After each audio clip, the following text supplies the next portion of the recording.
กลับมาแล้วเนาะ ปืนตกมาอยู่ดิ บ่ได้หยังนั่งสองเทื่อก็บ่เคยได้ตัวหอนนี่ หาเบิ่งแมลงหาเบิ่งแมลง ตอนเช้าได้แต่นก3ตัวมีแต่ทีมงานต้นบังไห้อยู่พุ่นงับเอามันได้เงินกับบ้างซินี่ถ้าบัดเขาลงมาเบิ่งเนาะมันสิได้ตัวใหญ่บ่ เจ้าเร็วดูเจ้าเร็ว เขายิงอยู่พุ่น โอ้ว่ะไอ้บุญนี่เนาะ ลงมาแล้วทีมงานต้นบังไห้ได้หยังแนวเมื่อคืนเบิ่งดู มาเนี่ย นี่ก็ได้อยู่เด้เงินแฝงตินี่ แต่อุ้มนี่แหละ ว่าตัวบ้างให้จักตัวเดียวว่ะ บางน้อยตัวนึงบางไงบ่เว้าเลยบุญ ตัวน้อยๆฮะ บูบ๊อบเลย มันคือจุดแจกเลย ตัว เห็น บ้าง ว่าโตเอ้ยมายิงบ้านอิดนั่นแหละ บางแดง ปรบมาใส่กุกไม้หั่น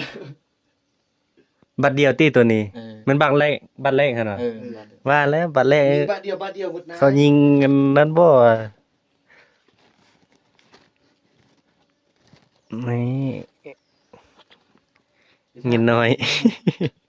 ลูกมันติตัวน้อยเด้อ บุกมาเลยบ่ฮอดครึ่งโลซั่นบ่ เอ้ย มองนั่นน่ะเนาะ บ่ฮอด ขีดนี่แหละ หมดครึ่งโลนะเบาๆนะได้อยู่ดอก4เมื่อกี้ก็ได้ดอก5ขีด ได้ นะ ดอก5ขีดนี่ คืนนี้ทีมงานต้นมังไห้ได้2ตัว โอ้ยังมีบางน้อยตัวนึงก็ ยังมีอีกเหรอลองมาสู้ไหมเออ เออ บ้างนี่แหละบ่กหลายใช่เออ บังใน บ่ตอบเสียงนี่ แพงอยู่ก็นี่ตัวนี้ก็ อันนี้มื้อเช้านี่อันนี้โอ้หอกมีตัวรุ่นนี้แหละยิงมื้อเช้านี่บ่เกตซั่วขนาด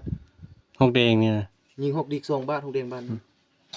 เอ้าทีมงานต้นมังไห้ได้หลายเติบได้หลายอยู่แต่ว่า เขายิงตกแล้วซอกบ่เห็นเป็นเฮิมหิน ทำหินละลาเว้ย บ่ซันยังได้หลายกว่านี้เนาะ เขาน่ะ ว่าสิฆ่าบ่เกตทิมแหละแปลงปืนตลอดอี ใช่ สแลปตลอดติ เมื่อวานนี่ปืนมึง ข้าวสาร เขาจะคิดว่า ได้เท่านั้นแหละ นี่สุดยอดเลยคนทีมงานต้นมังไห้เห็นแล้ว นกจักตัว เพื่อหิ้งเอาให้ตุ้นลก เอาตุ้นเละไปแล้วอันน่ะ